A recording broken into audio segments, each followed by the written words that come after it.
This is Ficus triangularis variegata, the variegated triangle ficus,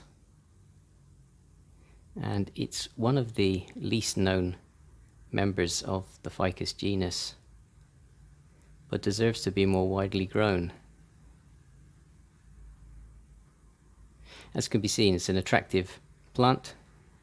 He gets the Ficus triangularis name from the shapes of the leaves, the roughly triangle shape of the leaves. And in this variegated form, there is also a plain green form. The leaves have a two-tone green coloration, a grey-green and a mid-green in the middle, with a nice creamy outside, the cream slightly infused with yellow. And the undersides of the leaves are quite pale with a reddish green midrib.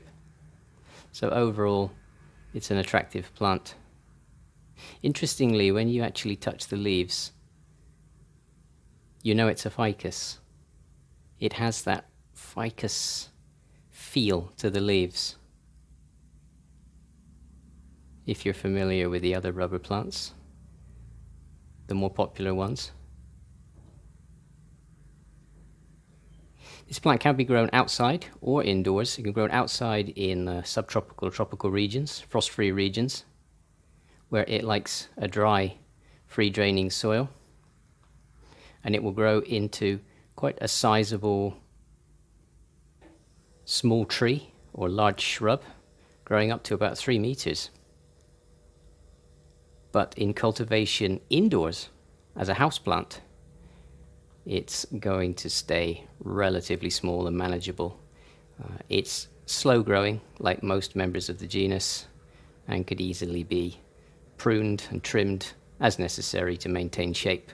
But since it's slow growing, it really isn't going to outgrow you anytime soon.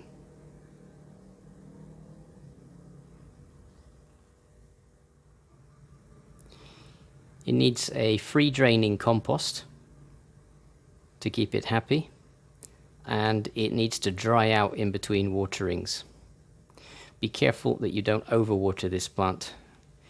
If you have dropping leaves, leaf drop, then the first thing to check is your watering. This plant likes to, as I said, to dry out in between waterings. If the compost is too soggy, then you may get root rot, and that's going to upset the plant pretty quickly, but it will warn you by starting to drop leaves, so you'll know there's something wrong. So a free draining compost, allow to dry out in between watering, and give it a bright spot indoors. If you're growing this plant outdoors, in a warm region of the world, then you can put it in partial shade to full sun. It's quite capable of taking full sun without getting leaf burn. These leaves are pretty leathery and robust.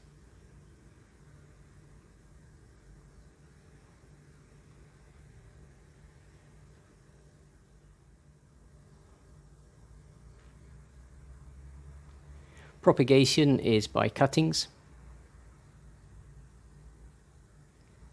It's not a particularly difficult plant to propagate. The cuttings are best rooted in pots of general purpose compost mixed with some sand, 50-50. Compost and sand would make a good mix for rooting cuttings.